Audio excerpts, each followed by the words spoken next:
infinitos. Y por eso estoy aquí honrado y contento de inaugurar esta biblioteca del pueblo, la primera, seguramente, en toda la provincia de Granada. No solo de pan vive el hombre. Yo, si tuviera hambre y estuviera desvalida en la calle, no pediría un pan. Yo pediría medio pan y un libro.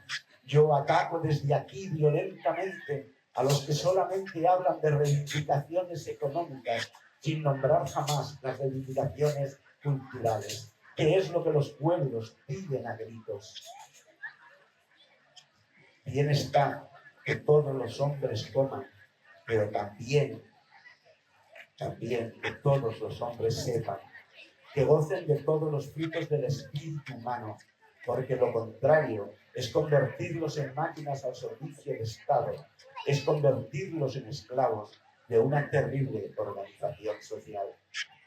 Yo tengo mucho más lástima de un hombre que quiere saber y no puede, que de un hambriento. Porque un hambriento puede calmar su hambre fácilmente con un pedazo de pan o con unas frutas. Pero un hombre que tiene ansia de saber y no tiene medios, sufre una terrible agonía, porque son libros, muchos libros los que necesitan. ¿Dónde están los libros? Libros. He aquí una palabra mágica que equivale a decir amor, y que debían los pueblos pedir, como piden pan o como anhelan la lluvia para sus cementeras. Cuando el insigne escritor ruso Fyodor Dostoyevsky, padre de la revolución rusa mucho más que Lenin, estaba prisionero en la Siberia, alejado del mundo, entre cuatro paredes y cercado por desoladas llanuras de nieve infinito, y pedía socorro en carta a su lejana familia, solo decía: enviadme libros, muchos libros, para que mi alma no muera. Resolver los problemas en que hoy se debate el pueblo lleno de fe, pero falto de luz. Y no olvidéis que lo primero de todo es la luz, que es la luz obrando sobre unos cuantos individuos lo que hace los pueblos, y que los pueblos vivan y se engrandezcan a cambio de las ideas que nacen en unas cuantas cabezas privilegiadas, llenas de un amor superior hacia los demás. Por eso, no sabéis qué alegría tan grande me produce el poder inaugurar la Biblioteca Pública de Fuentevaquero. Una biblioteca que es una reunión de libros agrupados y seleccionados. Es una voz contra la ignorancia, una luz perenne contra la oscuridad. Nadie se da cuenta, es, sin duda alguna, la obra mayor de la humanidad. Muchas veces un pueblo está dormido como el agua de un estanque en un día sin viento. Ni el más leve temblor turba la ternura blanda del agua. Las ranas duermen en el fondo y los pájaros están inmóviles en las ramas que lo circundan. Pero arrojad de pronto una piedra. Veréis una explosión de círculos concéntricos, de ondas redondas que se dilatan atropellándose unas a las otras y se estrellan contra los bordes. Veréis un estremecimiento total del agua, un bullir de ranas en todas direcciones, una inquietud por todas las orillas, y hasta los pájaros que dormían en las ramas de sombra saltan disparados en bandadas por todo el aire azul. Muchas veces un pueblo duerme como el agua de un estanque, un día sin viento, y un libro o unos libros pueden estromecerle e inquietarle y enseñarle nuevos horizontes de superación y de concordia. De los libros. La Revolución Francesa sale de la enciclopedia y de los libros de Rousseau. Y todos los movimientos actuales, societarios, comunistas y socialistas, arrancan de un gran libro, El Capital, de Carlos Marx. Pero antes de que el hombre pudiese construir libros para difundirlos, qué drama tan largo y qué lucha ha tenido que sostener. Los primeros hombres hicieron libros de piedra, es decir, escribieron los signos de sus religiones sobre las montañas. No teniendo otro modo, grabaron en las rocas sus anhelos con esta ansia de inmortalidad, de sobrevivir, que es lo que diferencia al humano de la bestia. Luego emplearon los metales. Aarón, sacerdote milenario de los hebreos, hermano de Moisés, llevaba una tabla de oro sobre el pecho con inscripciones, y las obras del poeta griego primitivo Hesíodo, que vio a las 9 musas bailar sobre las cumbres del monte Herzón, se escribieron sobre láminas de plomo. Más tarde, los caldeos y los asirios ya escribieron sus códices y los hechos de su historia sobre ladrillos, pasando sobre estos un punzón antes de que se secasen. Y tuvieron grandes bibliotecas de tablas de arcilla, porque ya eran pueblos adelantados, estupendos astrónomos, los primeros que hicieron altas torres y se dedicaron al estudio de la bóveda celeste. Los egipcios, además de escribir las puertas de sus prodigiosos templos, escribieron sobre unas largas tiras vegetales llamadas papiros que se enrollaban. Aquí empieza el libro propiamente dicho. Y como Egipto prohibiera la exportación de este material vegetal, y deseando las gentes de la ciudad de Pérgamo tener libros y una biblioteca, se les ocurrió utilizar las pieles secas de los animales para escribir sobre ellas. Y entonces nace el pergamino, que en poco tiempo venció al papiro y se utiliza ya como única materia para hacer libros, hasta que se descubre el papel. Entonces, los libros antiguos, de los que quedaban 1 o 2 o 3 ejemplares de cada uno, se agolpaban en las puertas de las imprentas y en las puertas de las casas de los sabios, pidiendo a gritos ser editados, ser traducidos, ser expandidos por toda la superficie de la tierra. Y este es el gran momento del mundo, es el renacimiento, es el alba gloriosa de las culturas modernas con las cuales vivimos. Muchos siglos antes de esto que cuento, después de la caída del Imperio Romano, de las invasiones bárbaras, del triunfo del cristianismo, tuvo el libro su momento más terrible de peligro. Fueron arrasadas las bibliotecas, esparcidos los libros, toda la ciencia filosófica y la poesía de los antiguos estuvieron a punto de desaparecer. Los poemas homéricos, las obras de Platón, todo el pensamiento griego, luz de Europa, la poesía latina, el derecho de Roma, todo, absolutamente todo. Pero gracias a los cuidados de los monjes no se rompió el hilo. Los monasterios antiguos salvaron a la humanidad. Toda la cultura y el saber se refugió en los claustros, donde unos hombres sabios y sencillos, sin ningún fanatismo ni intransigencia, la intransigencia es mucho más moderna, custodiaron y estudiaron las grandes obras imprescindibles para el hombre. Y no solamente hacían esto, sino que estudiaron los idiomas antiguos para entenderlos. Y así se da el caso de que un filósofo pagano como Aristóteles influya decisivamente en la filosofía católica. Durante toda la Edad Media, los benedictinos del Monte Athos recogen y guardan infinidad de libros y a ellos les debemos conocer casi las más hermosas obras de la humanidad antigua. Y empezó a soplar el aire puro del renacimiento italiano y las bibliotecas se levantaron por todas partes. Se desentierran las estatuas de los antiguos dioses, se apuntalan los bellísimos templos de mármol, se abren academias como la que Cosme de Médicis fundó en Florencia para estudiar las obras del filósofo Platón. Y en fin, el gran Papa Nicolás V enviaba comisionistas a todas las partes del mundo para que adquirieran libros y pagaba espléndidamente a sus traductores. Con su patinillo cubierto de piedras y sus ventanas de cristales emplumados, de donde salía la luz para todos, con el libro barato, y donde se urdía una gran ofensiva contra la ignorancia, que hay que continuar con verdadero calor, porque todavía hoy la ignorancia es terrible, y ya sabemos que donde hay ignorancia es muy fácil confundir el mal con el bien y la verdad con la mentira.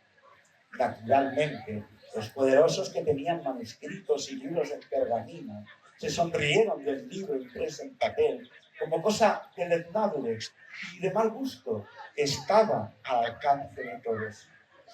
Sus libros estaban ricamente pintados con adornos de oro y los otros eran simplemente papeles con letras.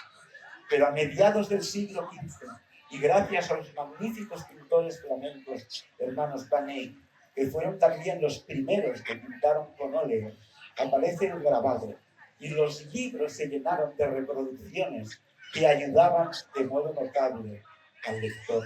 Y en el siglo XVI, el genio de Alberto Durero lo perfeccionó, y ya los libros pudieron reproducir cuadros, paisajes, figuras, siguiéndose perfeccionando durante todo el XVII, para llegar en el siglo XVIII a la maravilla de las ilustraciones y la cumbre de la belleza del libro hecho en papel. Ni el oro ni las llamas pueden contra ellos, porque podéis hacer desaparecer una obra, pero no podéis cortar las cabezas que han aprendido de ella, porque son miles e ignoráis dónde están. Los libros han sido perseguidos por toda clase de estados, por toda clase de religiones, pero esto no significa nada en comparación con lo que han sido amados. Porque si un príncipe oriental fanático quema la biblioteca de Alejandría, en cambio, Alejandro de Macedonia manda construir una caja riquísima de esmaltes y pedrerías para conservar la Ilíada de Homero. Y los árabes cordobeses fabrican la maravilla del Mirab de su mezquita para guardar un Corán que había pertenecido al califa Omar. Y pese a quien pese, las bibliotecas inundan el mundo y las vemos hasta en las calles y al aire libre en los jardines de las ciudades. Cada día que pasa, las múltiples casas editoriales se esfuerzan en bajar los precios y hoy ya está el libro al alcance de todos, en ese gran libro diario que es la prensa, en ese libro abierto de 2 o 3 hojas que llega oloroso a inquietud y a tinta mojada, en ese oído que oye los hechos de todas las naciones con imparcialidad absoluta, en los miles de periódicos, verdaderos latidos del corazón unánime del mundo. Por primera vez en su corta historia, tiene este pueblo un principio de biblioteca.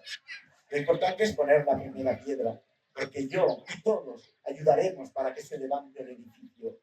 Es un hecho importante que me llena de regocijo y me honra que sea mi voz la que se levante aquí en el momento de su inauguración, porque mi familia ha cooperado extraordinariamente a la cultura vuestra.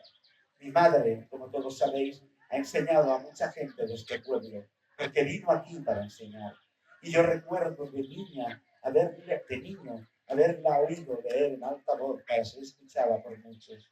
Mis abuelos subieron a este pueblo con verdadero espíritu y hasta muchas de las músicas y canciones que habéis cantado han sido compuestas por algún viejo poeta de mi familia. Por eso yo me siento lleno de satisfacción en este instante y me dirijo a los que tienen fortuna pidiéndoles que ayuden en esta obra, que den dinero para comprar libros como es su obligación, como es su deber. Y a los que no tienen medios, que acudan a leer, que acudan a cultivar sus inteligencias como único medio de su liberación económica y social. Es preciso que la biblioteca se esté nutriendo de libros nuevos y lectores nuevos, y que los maestros se esmeren en no enseñar a leer a los niños mecánicamente, como hacen tantos, por desgracia, todavía, sino lo que les inculque el sentido de la lectura, es decir, lo que vale un punto, una coma en el desarrollo, la de Dios de San Agustín, con Zaratustra de Nietzsche o el Capital de Marx. Porque, queridos amigos, todas estas obras están conformes en un punto de amor a la humanidad y elevación del espíritu, y al final todas se confunden y abrazan en un ideal supremo. Y lectores, sobre todo, muchos lectores. Ya sé que todos no tienen igual inteligencia, como no tienen la misma cara. Que hay inteligencias magníficas y que hay inteligencias pobrísimas, como hay caras feas y caras bellas. Pero cada uno sacará del libro lo que pueda, que siempre le será provechoso. Y para algunos será absolutamente salvador. Esta biblioteca quiere cumplir un fin social, porque si se cuida y se alienta el número de lectores y poco a poco se va enriqueciendo con obras, dentro de unos años ya se notará en el pueblo, y esto no lo dudéis, un mayor nivel de cultura.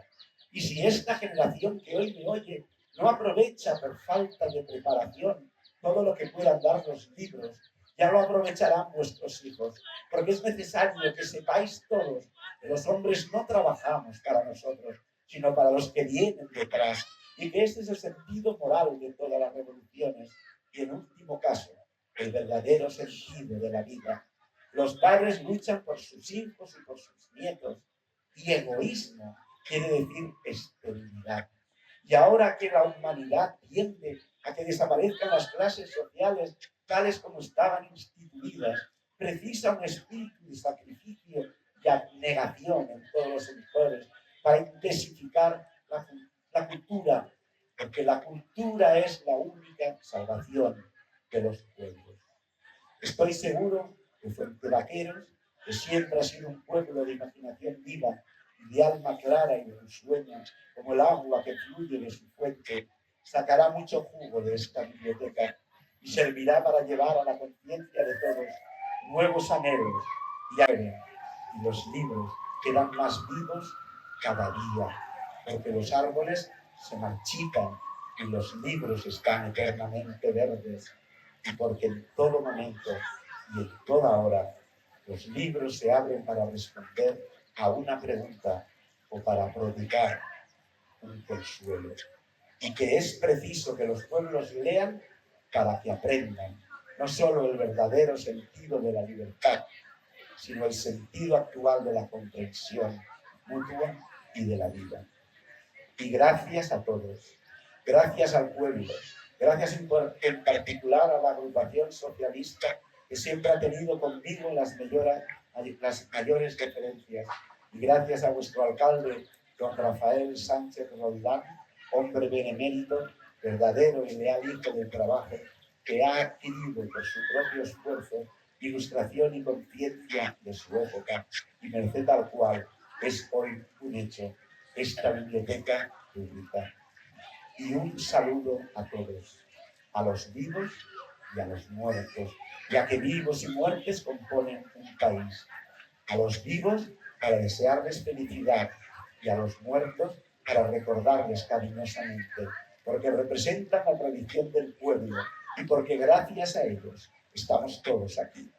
Que esta biblioteca sirva de paz, inquietud espiritual y alegría en este precioso pueblo donde tengo la honra de haber nacido.